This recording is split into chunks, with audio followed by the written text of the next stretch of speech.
네, 이 시편 22편도 다윗의 시편입니다. 22편의 후반부를 방금 함께 읽었습니다마는 전체적으로 이 시를 살펴보려고 합니다. 네, 이 시편이 유명한 것은 바로 우리 주님의 십자가 순환과 밀접하게 연결이 되기 때문에 그렇습니다. 본래 이 시편의 정황은 다윗의 고난을 다루고 있습니다. 그런데 다윗의 고난과 함께 읽어가다 보면은 우리 주님께서 순환당하시는 상황과 많은 부분이 유사하게 겹치고 있습니다. 그래서 우리는 이 시편을 읽으면서 고난받으시는 주님을 떠올리게 됩니다. 더 나아가서 이 고난의 상황은 모든 시대에 박해받는 신자들의 고난을 묘사한 것이 되기도 합니다. 그래서 이제 몇 절을 거론해 보겠습니다. 6절을 보니까 나는 벌레요 사람이 아니라 사람의 비방거리요 백성의 조롱거리니이다 말합니다. 자, 아들 압살롬에게 쫓기면서 조롱당하는 다윗의 모습을 떠올릴 수가 있습니다. 또 주님께서 순환받으시는 그 조롱의 현장도 떠올립니다.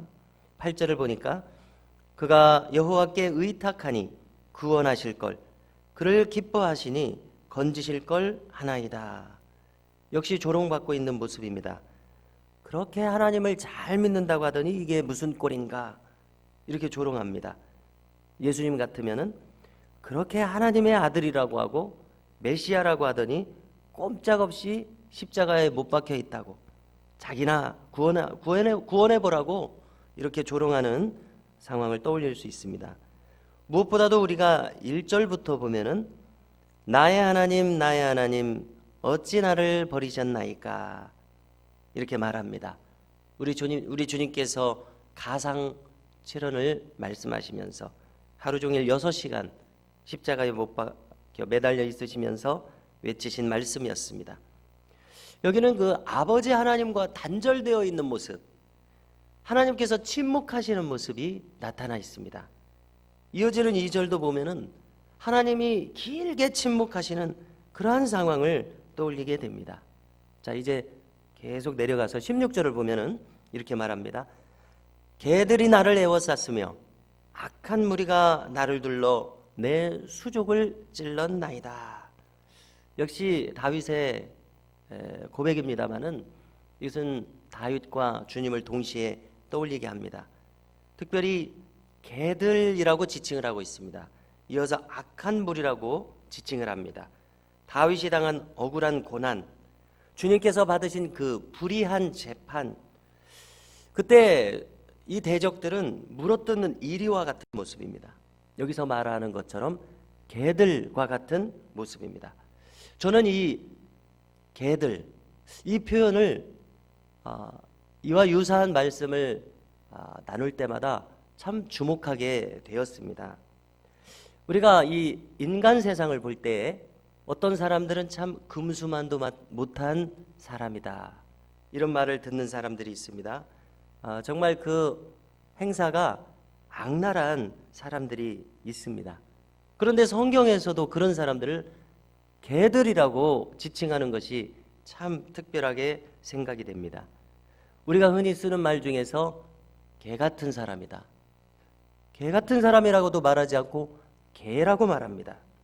저는 이 요한계시록 마지막 부분을 항상 연결해서 생각을 하고 있습니다. 계시록 22장 15절을 보면은 제가 읽어드리면은 이렇게 되어 있습니다. 개들과 점술가들과 음행하는 자들과 살인자들과 우상 숭배자들과 및 거짓말을 좋아하며 지어내는 자는 다 성 밖에 있으리라 이렇게 말씀합니다. 이와 비슷한 내용이 요한계시록 말미에서 2번 정도 반복이 됩니다. 자, 저는 이 말씀이 저에게 있어서는 제가 여러 번 읽어보니까 복음 중에 복음이 여기 있구나 이런 생각을 합니다. 이렇게 확실한 복음이 어디 있는가 생각합니다. 이렇게 확실한 기준이 어디 있는가 이렇게 제가 생각을 합니다. 자, 여기 요한계시록 마지막 부분, 여기서 가리키는 성은 어디입니까? 새 예루살렘 성, 즉 천국을 가리킵니다. 지금 천국을 못 들어가는 사람들을 나열하고 있습니다. 개들과 점술가들과 음행하는 자들과 거짓말을 좋아하며 지어내는 자들, 다 천국에 지금 못 들어가는 사람들입니다. 이것이 확실한 기준이라는 것입니다. 첫 번째로 말하는 것이 개들입니다. 다시 거론하지만 개 같은 사람 이렇게 말하지도 않고 개들이라고 말합니다. 사람 같지 않다는 뜻이죠. 그들은 천국에 못 들어갑니다. 이 말씀은 우리로 하여금 하나님을 두려워하라는 것을 떠올리게 만듭니다. 확실한 기준을 가지고 살아가라는 것입니다. 확실하게 너의 입장을 정리해서 복음으로 살아가라는 초청이 되고 있습니다. 자, 다윗은 지금 보니까 이 긴 시편에서 극한의 고난을 겪었습니다. 그리고 나서 21절을 보면은 다윗은 이 우는 사자의 입과 같은 위험에서 구원을 받습니다.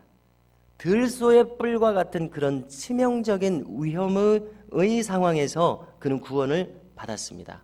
그래서 놀라운 것은 무엇이냐면 우리가 읽은 시편 22편 이하에서부터는 찬송이 터져나오고 있어요. 구원의 영광을 노래하는 것이 터져나오고 있습니다.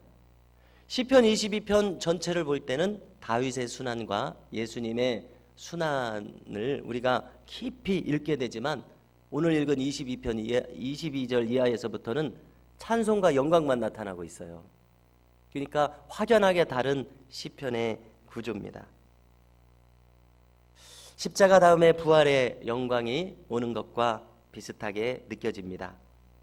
먼저 그는 이 구원을 다윗은 형제들에게 알리겠다고 말합니다. 그가 회중 가운데 들어가서 찬송하겠다고 말합니다. 이것이 당연한 반응 아니겠습니까? 자기가 구원을 받았을 때에 가장 가까운 사람들과 이 구원의 벅찬 감격을 나누는 것이 당연한 발걸음일 것입니다. 그리고 그는 회중에게 선포합니다. 찬송과 영광을 돌릴지라 말합니다. 여호와를 경외할지라 말합니다. 소리 높여서 선포하고 있습니다.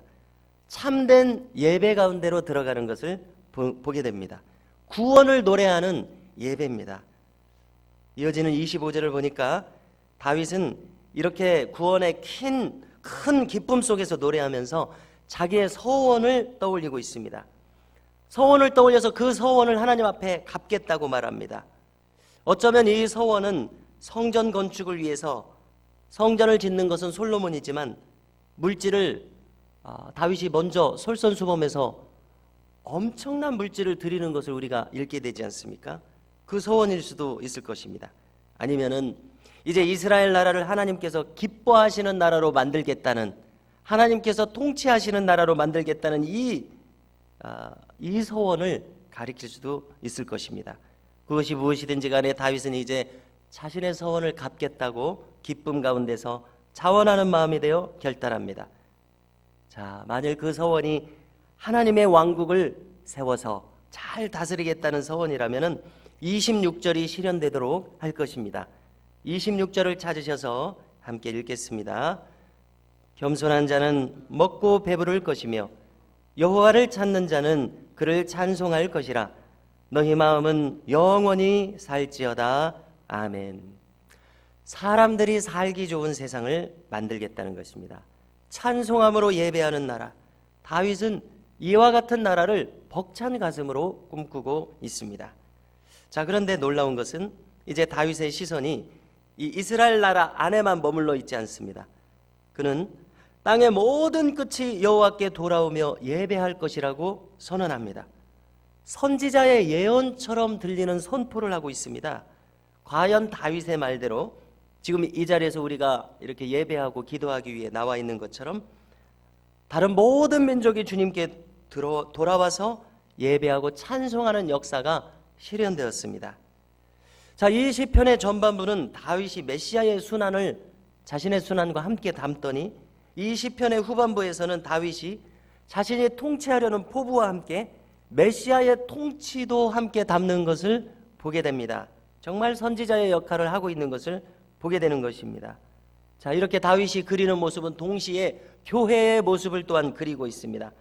참된 예배자들이 진실하게 예배하는 모습, 그 속에서 올리는 찬양과 영광, 그리고 그 안에 거하는 자들의 살아가는 그 풍성한 삶, 잃어버린 영혼들도 돌아와서 그 안에서 함께 머물면서 구원을 노래하는 교회의 참 복되고 아름다운 모습, 이것이 다윗의 시선 속에서 나타나고 있고 또 장차 있을 그리스도의 다스리심 속에서 실현되고 있습니다.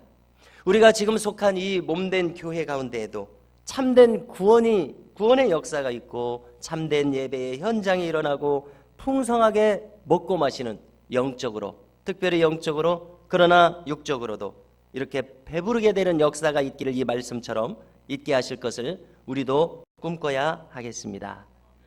이것을 위해서 기도하고 이것을 기대해야 하겠습니다. 그러면 반드시 하나님께서는 우리에게 이와 같은 하나님의 청사진이 실현되도록 인도하여 주실 줄로 믿습니다.